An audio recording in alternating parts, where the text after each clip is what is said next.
This is Article 40, which is the Climate Resiliency and Infrastructure Stabilization Fund. It is a petitioned article. It does require a 2/3 vote. The Finance Committee recommendation was 2 in favor, 0 opposed, and 3 abstentions, and the Select Board recommendation was unanimously in favor. Mr. Tangeman. Bob Higgins-Steele's here. Mr. Higgins-Steele, would you like to introduce this article before questions? Sure. Bob Higgins-Steele, Truro voter. You want some background on this? Briefly, yes. This is exactly a stabilization fund that Bourne instituted 2 years ago for a couple different reasons. I would like to see, because I'm the lead petitioner, a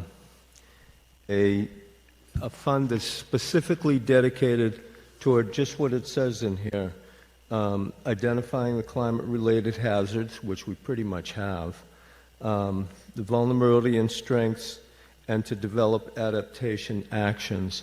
Now, these could be anything from, but one of the key purposes of this, there are 2. One is not in this, but I'll give you that for context. Sometimes there are grants that come up that need a grant match, some percentage or some dollar amount, and the rationale, and I'm not exactly clear how Bourne does it, hopefully by town meeting I'll know, is that it's a little easier to release the money from a fund like this than it is to go to the town each time you might need, $10,000 or $15,000 for a grant match or for a change order on a construction site, a construction project that is specifically climate-related, a municipal climate-related project. And the thought long-term is, as the town begins, in some, maybe by the next millennium, to start generating revenue from renewable energy here in Truro, it would flow into this fund and help replenish it and give a revenue stream specifically designated to climate. Thank you for that explanation. Any questions on Article 40? Mr. Winder. John Winder, Truro voter. This is a question that's occasioned by this article, but probably has more general applicability across articles. And I wanted to ask whether there is any systematic, either in the Finance Committee or in the Select Board, kind of 1 year later review as we go through some of the, these many worthy articles, whether it's redoing a seal or, a stabilization fund, or we bought some software that's obviously based in a budget, but many of the community preservation acts, which together come to $1 million. Is there a possibility, or is there a routine at the Select Board level or the Finance Committee to say, oh, a year later, all that stuff that you voted on, here's what happened? Is that routine, or could it be? Thank you. Ms. Reed. Kristen Reed, Chair of the Truro Select Board.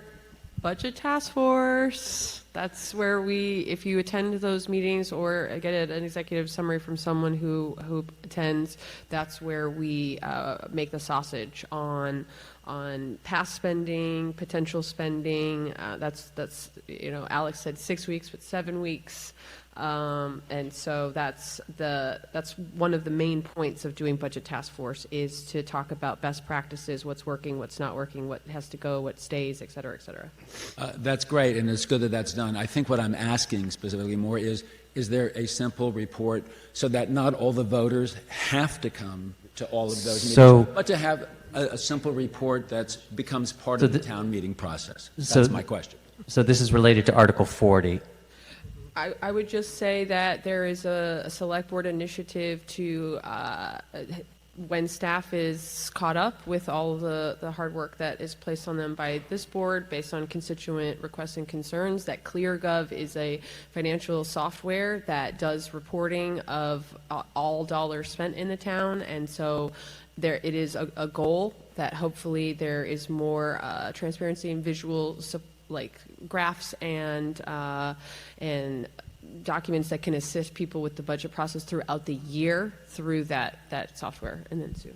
Ms. Harrison. Sue Harrison, Vice Chair, Select Board.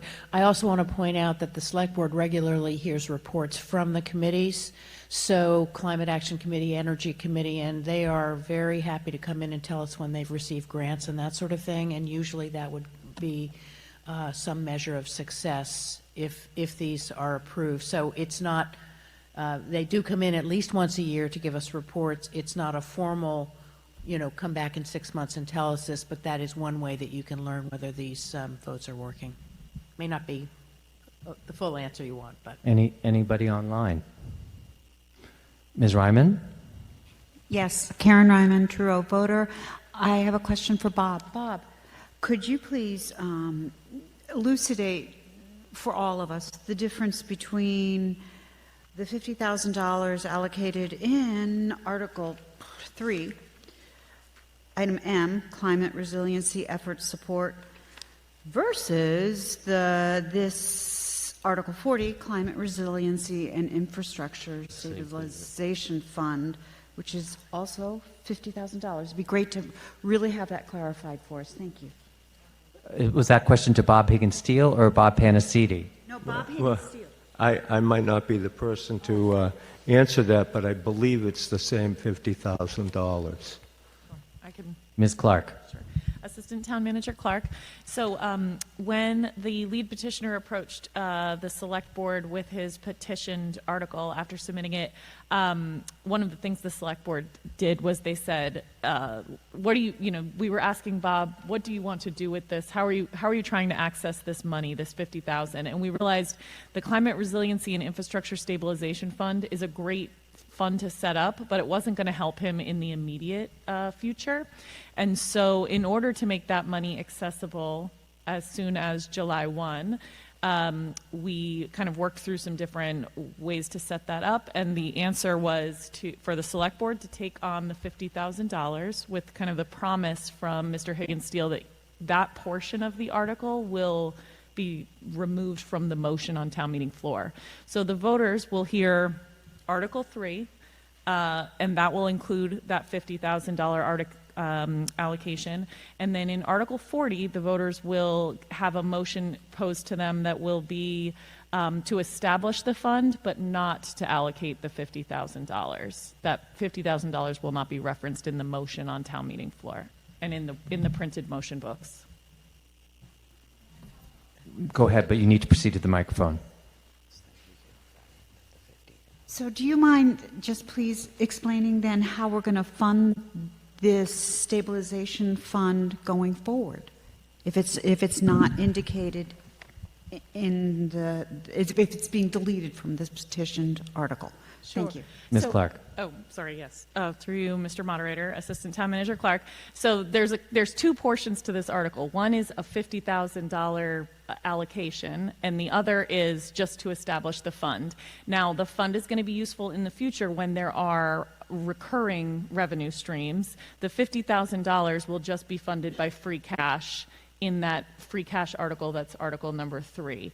So, so in the future, when there are funding streams, the town meeting can vote to dedicate those funding streams to this stabilization fund, and then they would automatically go into it, and that could be from solar revenues or something like that.